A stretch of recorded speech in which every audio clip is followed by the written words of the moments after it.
En esta oportunidad hablaremos de composición y estructura de los ácidos nucleicos.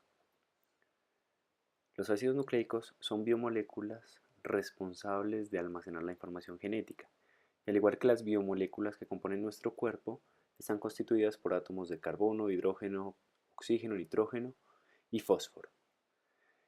Y los ácidos nucleicos son básicamente polímeros, al igual que las otras biomoléculas. Por ejemplo, los azúcares en nuestro cuerpo en su gran mayoría se convierten en polisacáridos, uno de los polímeros, mientras que los aminoácidos son las unidades estructurales o los monómeros que constituyen a las proteínas. Y de la misma forma los ácidos grasos, que es un tipo de lípidos, se pueden polimerizar o se pueden unir al glicerol formando unas moléculas denominadas triglicéridos. Así que básicamente nuestro cuerpo está constituido por polímeros. Uno de los polímeros más importantes son los ácidos nucleicos. Estos ácidos nucleicos están constituidos por una unidad monomérica denominado nucleótido.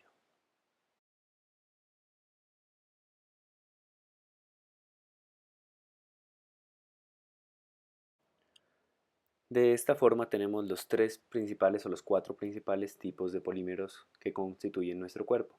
Básicamente sus funciones son funciones estructurales y funciones energéticas. Luego entraremos a detalle, pero entre las funciones más importantes de las proteínas recuerden que pueden ser diversas, así que pueden ser catalíticas, estructurales, así que los ácidos nucleicos son tan importantes como las proteínas porque ellos almacenan la información genética, así que son los responsables de determinar el genotipo. Estos ácidos nucleicos están presentes prácticamente en organismos eucarióticos y en organismos procarióticos. Y en estos dos tipos de organismos hay dos tipos específicos de ácidos nucleicos que en general los denominamos ácido desoxirribonucleico y ácido ribonucleico, ADN y ARN. Tanto el ADN como el ARN están constituidos por nucleótidos, así que básicamente un nucleótido es la unión de tres componentes: un azúcar, que es una pentosa, uno o varios grupos fosfatos y un tipo de base nitrogenada.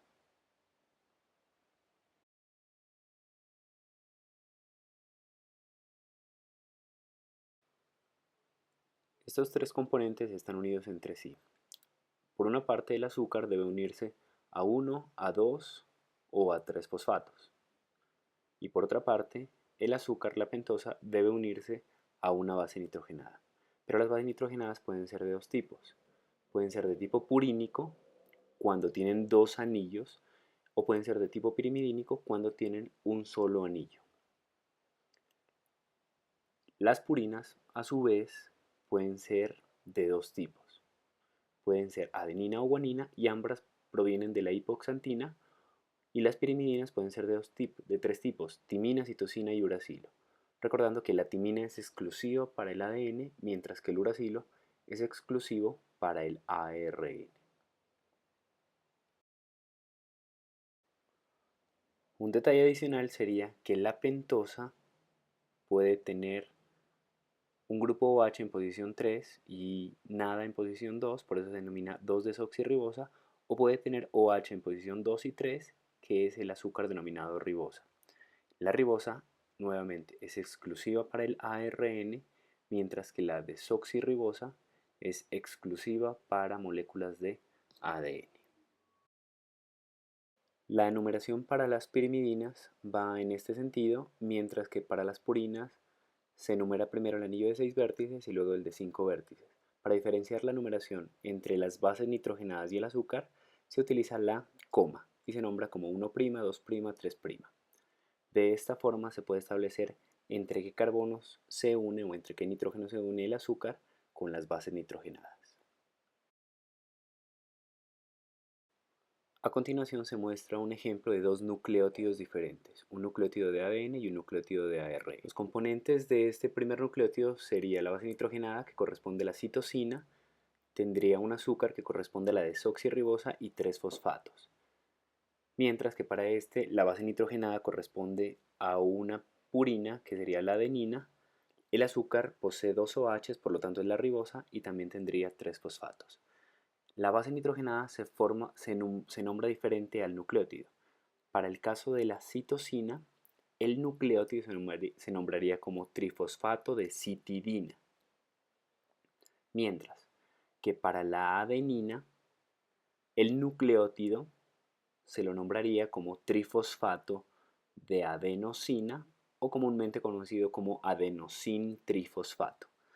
Por lo general se utiliza la abreviación de tres letras, que sería CTP para nuestro primer nucleótido y ATP para nuestro segundo nucleótido. Se utiliza la D para notar que se trata de un desoxinucleótido. En nuestra segunda sección revisaremos estructura secundaria del ADN, así que recomiendo que revisen un video previo denominado Breve Historia del ADN, donde se hace una línea de tiempo de los principales descubrimientos.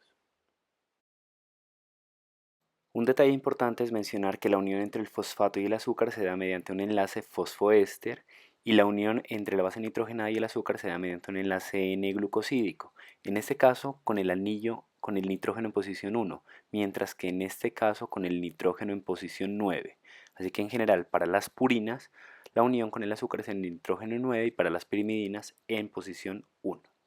El fosfato siempre se unirá al carbono en posición 5 y el OH en posición 3 de los nucleótidos siempre quedará libre.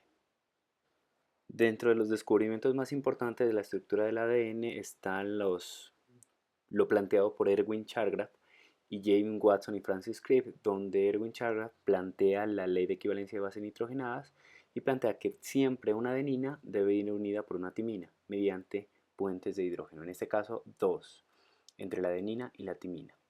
Y para el caso de la guanina, con la citosina siempre se formarán tres puentes de hidrógeno.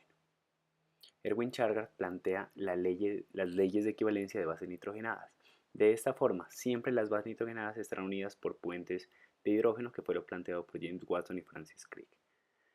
Dentro de los principales descubrimientos, además de las leyes de equivalencia de bases nitrogenadas, que plantea que cada adenina va con una timina y que cada guanina va con cada citosina, en otras palabras, que la cantidad de purinas debe ser igual a la cantidad de pirimidinas, James Watson y Francis Crick a esta altura ya habían dilucidado que la estructura del ADN era una estructura helicoidal y además era una estructura antiparalela constituida por dos cadenas. De la siguiente forma, cada cadena polinucleotídica está unida mediante enlaces fosfodiéster. Cada nucleótido se une entre el OH en posición 3 con el fosfato en posición 5 y forma una cadena polinucleotídica, dejando hacia un lado el extremo el esqueleto azúcar-fosfato y hacia el otro lado la base nitrogenada. Y esa base nitrogenada será responsable de aparearse con la cadena complementaria. De esta forma, una cadena queda en sentido 5' 3', la otra quedará en sentido 3', 5', refiriéndonos al fosfato y al OH que están unidos al azúcar.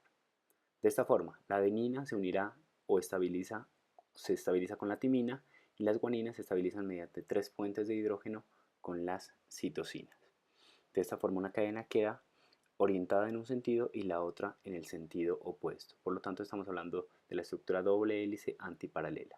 Se mantienen unidas mediante puentes de hidrógeno y la porción hidrofílica constituida por los azúcares y los fosfatos siempre quedarán a la periferia y se denomina el esqueleto azúcar-fosfato.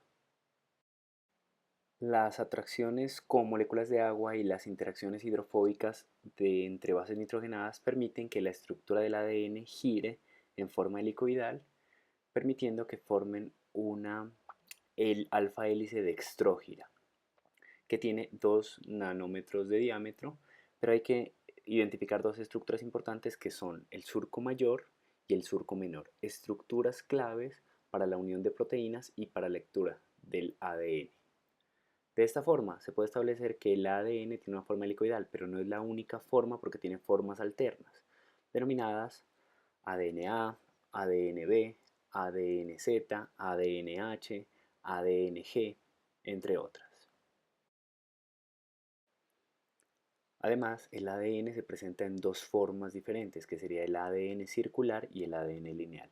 El ADN circular está presente en las mitocondrias y en los organismos procarióticos, mientras que el ADN lineal es el ADN genómico y se organiza en cromosomas. Los dos ocupan un espacio grande de forma que deben ocupar un mínimo espacio, por lo tanto tienen dos tipos de compactación diferente. Cuando el ADN circular se enrolla sobre sí mismo, a esto se le denomina compactación plectonémica y ocupa un espacio muy pequeño, superenrollamiento. Mientras que el ADN lineal por lo general intenta asociarse con proteínas básicas denominadas histonas y lo que hace es ocupar otro espacio mucho más pequeño y a este tipo se le denomina compactación toroidal. Finalmente se puede observar que con este tipo de compactación se puede llegar hasta los cromosomas observables con microscopio, especialmente cuando se habla de un cromosoma mitótico. Si desean complementar esta sección, les recomiendo que vean el video exclusivo de compactación de ADN. Aquí dejo el link.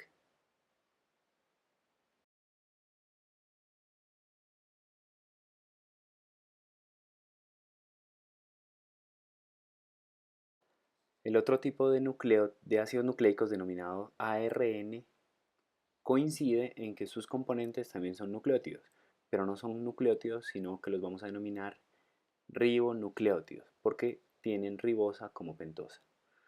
Y hay ribonucleótidos de adenina, de guanina, de citosina, pero un exclusivo que es de uracilo. Básicamente los ARN son monocatenarios, aunque en virus se encuentran genomas virales de ARN de doble cadena. Principalmente los ARN monocatenarios son amorfos, pero para su estudio tienen algunas estructuras propias. Básicamente es una cadena polinucleotídica monocatenaria y como las bases se pueden aparear sobre sí mismas, generan estructuras secundarias como por ejemplo los bucles, los hairpins o los loops. En esta sección haremos referencia a los tres principales tipos de ARN, que son los tres tipos que participan en la síntesis de proteínas. Sería el ARN mensajero, el ARN ribosomal y el ARN de transferencia. Aunque no son los únicos tipos de ARN presentes en una célula, también hay ARN nucleolar pequeño, hay ARN nucleolar, hay ARN citoplasmático, hay ARN pigo y entre otros hay ARN de interferencia que es clave para el silenciamiento de algunos genes. Algunas características generales que presenta el ARN mensajero podemos generar particularidades entre el ARN mensajero procariótico y eucariótico. Por ejemplo, la principal es que el ARN mensajero procariótico es policistrónico, mientras que el ARN mensajero eucariótico es monocistrónico. ¿Qué quiere decir policistrónico? Que en ese ARN hay la información necesaria para sintetizar varios tipos de proteínas, como si hubieran tres genes unidos en una sola. Mientras que monocistrónico, un ARN, una proteína. ARN procariótico, mensajero procariótico, no requiere procesos de maduración, así que inmediatamente se sintetiza, inmediatamente se puede leer y generar una proteína. Mientras que el ARN eucariótico requiere procesos de maduración, debido a que dentro de su estructura hay porciones génicas no codificantes denominadas intrones. Así que lo primero que hay que hacer es eliminar esos intrones. Posteriormente, cuando el ARN únicamente está constituido por exones, es necesario adicionar un nucleótido llamado 7-metilguanosina o conocido como caperuza y en el extremo 3' es necesario adicionar la cola de polía. Así que el ARN mensajero es clave para determinar la secuencia de aminoácidos que van a constituir una proteína.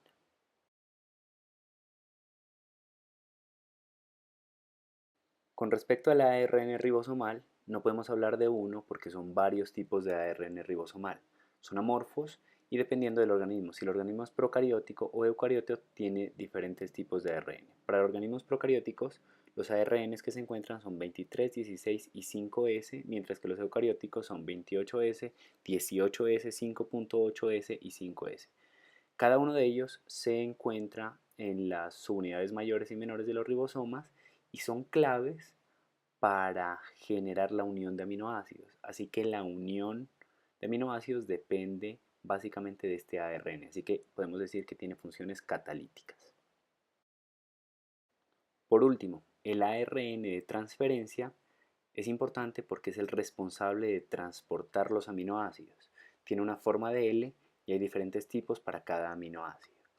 Así que para su estudio se lo estudia en forma de trébol y es necesario reconocer dos porciones importantes: el brazo aceptor, que es el lugar donde se une el aminoácido, y el brazo anticodón, que es el responsable de reconocer el codón respectivo.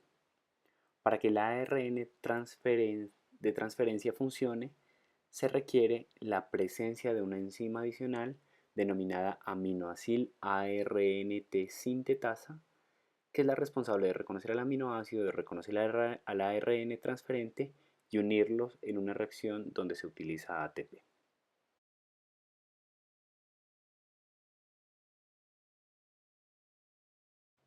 En este video hemos visto entonces los componentes de un nucleótido y cómo esos nucleótidos se unen para describir las principales características estructurales del ADN y del ARN. Espero que haya sido de su agrado.